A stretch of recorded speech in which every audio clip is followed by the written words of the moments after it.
Well, here we go. We've already explained what straight line depreciation is and how to calculate it using a spreadsheet. What we want to do in this instance is give you an example of a more accelerated method of depreciation. In this case, we're going to use and calculate double declining balance. Double declining balance is twice the rate of straight line depreciation.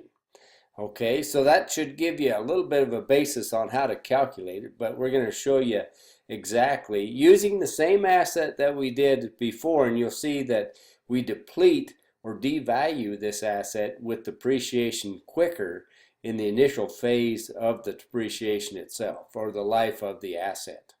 So here we go. We're going to show you how that goes. We've got the same asset, $60,000 cost or purchase price. We've got a salvage value of $10,000, useful life of 5, and then the straight line method, we would calculate 10,000 equal depreciation per year at a rate of 20%. Okay, that's the important part. The one thing I'll emphasize right now and at the end of this video is that you cannot, and I mean cannot, depreciate below the salvage value. In this case, it's $10,000, so do not, and I'll show you how to fix that if it happens to calculate below that within your table. But anyway, do not depreciate below the salvage value. In this case, it's $10,000. Let's get started. Okay, since it's double declining balance, and the straight line rate is 20% that we calculated before, all we have to do, we're over here in F2, is calculate the double rate, which is 20% using cell referencing again. No, we will not count your spreadsheets if you do not use cell referencing. Okay, so we grab the 20% from E2 and we multiply it, which is the asterisk key times 2, and we get 40%. Again, I had already, through this right here, formatted that to be a percentage. Okay. The other part of it I had also done is I had it first appeared like that with 2 decimal places. Well, just so it looks nice, I took the 2 decimal places off of there and gave it a nice slick look to it as far as the formatting goes. And you need to do that as well so that your spreadsheets look good and are more viewable. Okay, now let's get into the double declining balance. The beginning book value again is going to be the beginning value, your purchase price or cost, minus your accumulated depreciation. In the beginning of the life of the asset, it starts out as the original cost or purchase price, which is $60,000. Let's go up there and grab that $60,000 right there. Hit return, we get the 60 there. Now we have to figure out what the annual depreciation is. Here's a little bit of a difference when we use the declining balance method of depreciation is we use the full cost. We don't use the difference between the cost and the salvage value like we did in the straight line example. We're going to use the full 60,000 when we use that, okay? So it's going to be the 60,000, the purchase price times the rate of 40%. So again, start out our equation or calculation with an equal sign. We cell reference the 60,000 and we're going to multiply that times the rate, which is 40%. Now, in order to use my copy, I'm also going to absolute that with the dollar signs. Whoops. That should be F2. Okay. Function F4. Okay.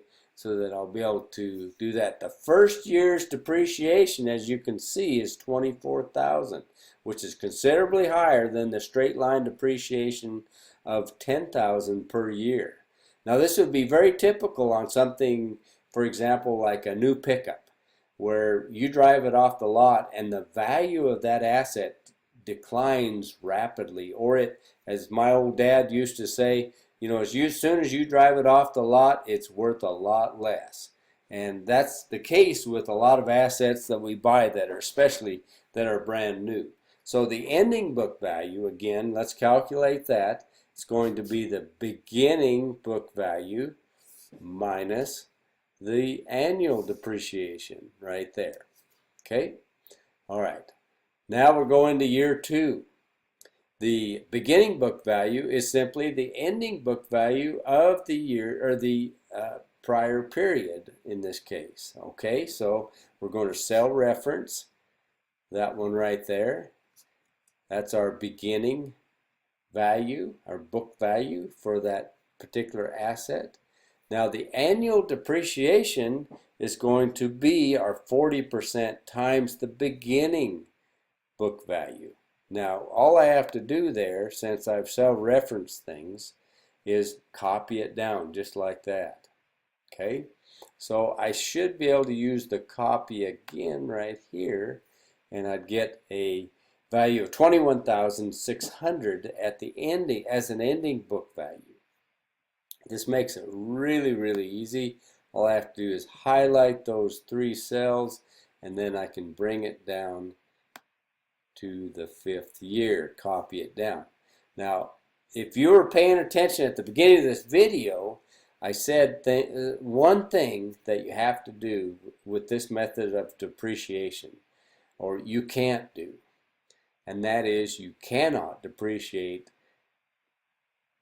it down lower. The book value cannot be any lower than the actual salvage value. In this case, it's $10,000. So we've got a problem here. And in fact, in the last year, we have it down to $4,665.60. So we've got a problem there. And in year 4, we actually do that as well. We have it is less than $10,000. At the end of its useful life, this asset has to have a salvage value, or book value has to equal salvage value. So in this case, we're going to have to step in and change this table so that it reflects that. Okay, and I can recognize that right here and in year 3, we've got the difference between the assets book value of $12,960 and the salvage value is $2,960. That's all the depreciation that we can take for the rest of the life of that asset. Okay, so that's really, really important. So all we can do in the next year is actually take that, and that will be our annual depreciation. It'll be $2,960. We're just going to actually plug that in there to that particular cell. And if you see, we have 10,000 here, right? So that's correct. We can't deplete it any further than 10,000. Salvage cannot be, or the book value cannot be below the actual salvage value. So we've got a problem in our 5th year here. And in fact, what we will have to do in this case is deplete or depreciate by 0 the last year. And if I change that particular cell to a 0, we actually stay at a book value of $10,000 for that asset. You'll notice that we end up that way. Okay, so that's how we would actually deplete it. Now, what I want to do here, of course, is come up here and I can put a currency format on that, and that's all there is to double declining balance. This is an easy example of it, just so that the ones that we give you are going to be a little bit more complex, but the concept is all the same. And these percentages may be a little bit different as well, the rates. but you'll use the same kind of calculations as you go along. So good luck with that. If you have any questions, let Mr. Reagan or myself know, and we'll be glad to help you out on that as well. So good luck to you.